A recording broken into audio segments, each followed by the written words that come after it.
सर्वप्रथम त साथी.com लाई सब्स्क्राइब गरिदिनुहोस् र साथमा रहेको बेल आइकन पनि थिचिदिनुहोस्। भनिन्छ नि धन सम्पत्ति भनेको छेन भङ्गुर चिज हो। कसैलाई यो कथनमा विश्वास नभए भारतीय धनाढ्य अनिल अम्बानीको हिजोको तुजुक र आजको दुर्दशालाई हेर्दा हुन्छ। सन् 2008मा फोर्ब्सले प्रकाशित गर्ने विश्वभरका धनाढ्यहरूको सूचीमा 6औं स्थान ओगटेका थिए अनिलले।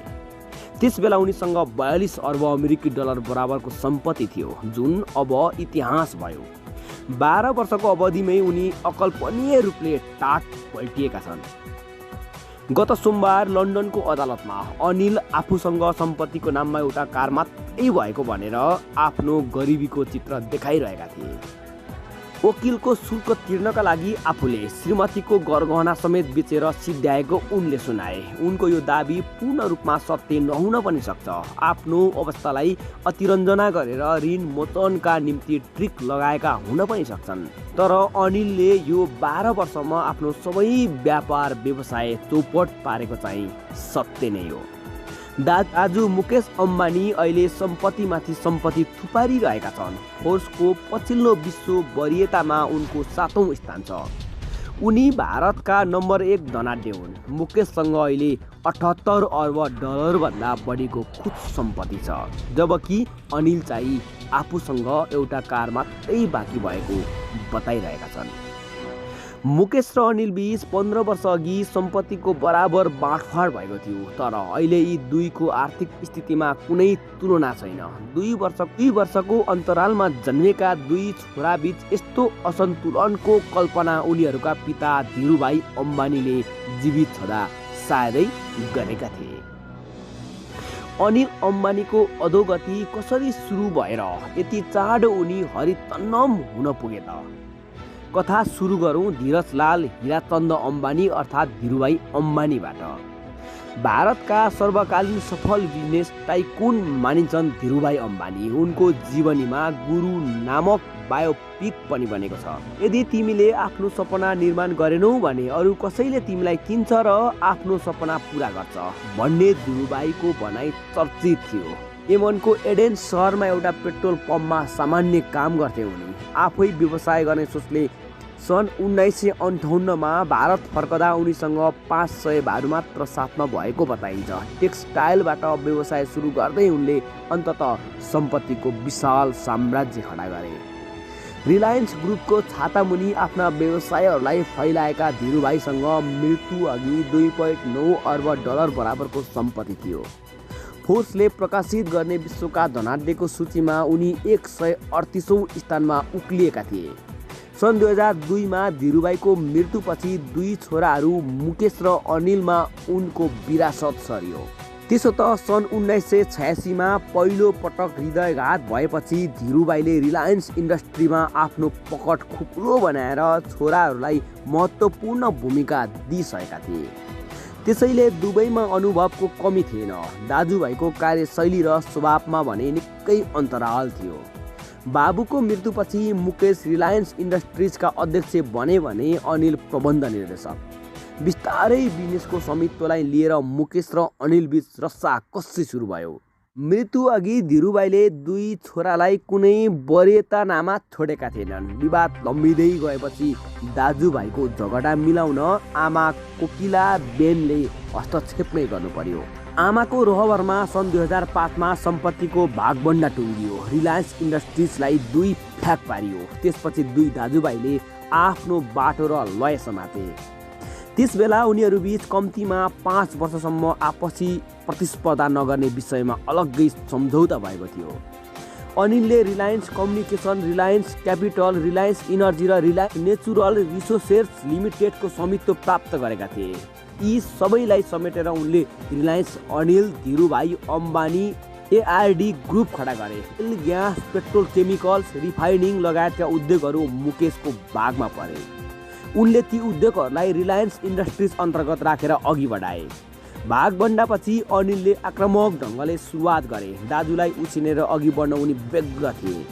सुरुमा सफल पनि भए। सन् 2008को फोर्ब्सको सूचीमा उनी दाइलाई उछिन्दै विश्व वरियताको 6औं नम्बरमा पुगेका थिए। अनिलको रिलायन्स पावरले सोही वर्ष तीव्र गतिमा आइपिओ खरिदको रेकर्ड नै राखेको थियो। भारतीय पुँजी बजारमा रिलायन्स पावरको आइपिओ खुलेको 60 सेकेन्डभित्र सबै बिक्री भएको थियो। अरू हिसाबले पनि अनिल त्यसबेला भारतका प्रभावशाली व्यक्ति मानिन्थे। उनको तुजुक कम्ता थिएन। राजनीतिज्ञ अमर सिंहदेखि अभिनेता अमिताभ बच्चन जस्ता भारतका प्रभावशाली हस्तीहरू उनको पछि देखिन्थे। उनी चाहिँ विश्व सुन्दरी ऐश्वर्या रायको पछि लागेका थिए। ऐश्वर्यालाई पाउनका लागि आफ्नी पत्नीसँग सम्बन्ध विच्छेद गर्न समेत उनी अग्रसर भएका थिए। रोचक प्रसङ्ग त के छ भने अनिलका लागि ऐश्वर्याको हात माग्न अमिताभ बच्चन ऐश्वर्याको घरमै पुगेका थिए। तर विवाहित अनिललाई छोरी सुम्पन्न ऐश्वर्याको परिवार राजी भएनन्। भवितव्यले ऐश्वर्या अन्ततः अमिताभकै बुहारी बन्न पुगिन्। अनिलको अधोगति सन् 2010 पछि सुरु भएको। त्यस अघिसम्म उनी मजबुत स्थितिमा थिए। उनले अघि सारेका नयाँ योजनाहरूले भारतीय बजारमा निकै तरङ्ग पनि ल्याएका थिए। त्यस बेला मनोरञ्जन उद्योगमा देखिएको उभारलाई क्यास गर्नका लागि अनिल यस क्षेत्रमा होमिएका थिए। सुरुमा निकै पैसा कमाए पनि रिलायन्स इन्टरटेनमेन्ट 700 थिएटर स्क्रिनसहित भारतको सबैभन्दा ठुलो मल्टिप्लेक्स अपरेटर बन्यो। सन् 2005 मा अनिलले मनोरञ्जन उद्योगमा आफूलाई प्रवेश गराए। उनले अद्यावस फिल्म्सको बहुमत सेयर खरिद गरेका थिए। यस कम्पनीले फिल्मको प्रशोधन, उत्पादन, वितरण लगायतका कामहरू गर्थ्यो। यसलाई अनिलले सन् 2009 मा रिलायन्स बिग इन्टरटेनमेन्टको नाम दिए। तर बिस्तारै प्रतिस्पर्धा बढ्न थाल्यो। रिलायन्स इन्टरटेनमेन्ट घाटामा जान थाल्यो। 2014 सम्ममा सबै स्क्रिनहरू कम मूल्यमा बेचिदिए। सन् 2017 मा कम्पनीले 553 करोड र 2018 मा 606 करोड घाटा खाएको बताइएको छ। अनिल अम्बानीको विशेष ताख चाहिँ टेलिकम बिजनेसमा थियो। उनले प्राप्त गरेको मध्ये रिलायन्स टेलिकम्युनिकेसन अर्थात् आरकम सबैभन्दा ठुलो बिजनेस थियो र उनले सबैभन्दा ठुलो धक्का पनि यही बिजनेसमा खाए। सन् 2002 मा रिलायन्स इन्फोकमको नामले सुरु हुँदा आरकमले सिडिएम प्लेटफर्म रोजेको थियो, जुन त्यस बेला नयाँ प्रविधि थियो। तर एयरटेल र हज जस्ता प्रतिस्पर्धी कम्पनीहरूले जिएसएम प्रयोग गरिरहेका थिए। जिएसएम प्रविधि रोज्नु नै अनिल अम्बानीका लागि आत्मघाती कदम बन्यो। दूरसञ्चार उद्योग फस्टाउने क्रममा सिडिएमएमा आधारित रिलायन्स पछि पर्यो, किनकि यसले 2G र 3G लाई मात्रै सपोर्ट गर्थ्यो। जब 4G को युग सुरु भयो, आरकम फटक्कै गल्यो। समय बित्दै जाँदा टेलिकम उद्योगमा प्रतिस्पर्धा निकै चर्को बनिरहेको थियो। कम्पनीहरूबीच सब्सक्राइबर बढाउने र मूल्य घटाउने होड निकै बढ्यो। यस्तो अवस्थामा बजारमा टिकिरहनका लागि अनिलले आफ्नो व्यवसायमा लगानी थप्नुको विकल्प थिएन। यसका लागि उनी ठुलो ऋण लिन बाध्य भए। प्राइस वार बढ्दै जाँदा टेलिकमहरूको मुनाफा घट्न थाल्यो। आरकम धराशयी बन्न थाल्यो। जति आक्रामक रणनीति लिए पनि अनिलले यसलाई जोगाउन सकेनन्। उनको ऋण चुलिँदै गयो। कम्पनीको घाटा पनि बढ्दै गयो। त्यही उतार चढाव बिचमा कम्पनीमाथि निर्णायक प्रहार त्यति बेला भयो जब अनिलका दाइ मुकेशले यो व्यवसायमा इन्ट्री गरे।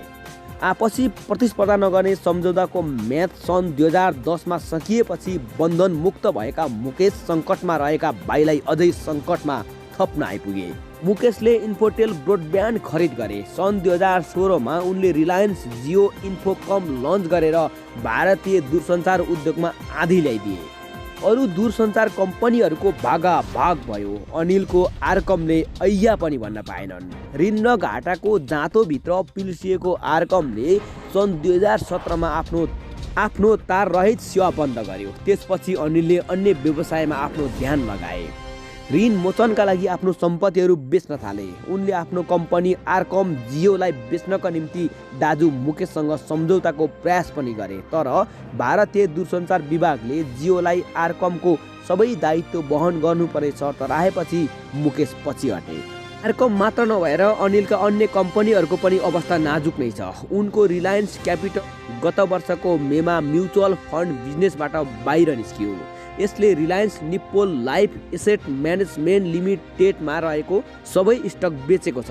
बिक्रीबाट आएको 86 करोड डलर रिलायन्स क्यापिटलको ऋण तिर्न खर्च गर्ने अनिलले बताएका छन्। भारतको सर्वोच्च अदालतले यदि 1 महिनाभित्र आरकमले एरिक्सनको 5 अर्ब 50 करोड भारु तिर्न सकेन भने अनिलले जेल जानुपर्ने फैसला सुनायो। अनिल गम्भीर सङ्कटमा परे। तर त्यही बेला दाजु मुकेशले उनलाई काँध थापे।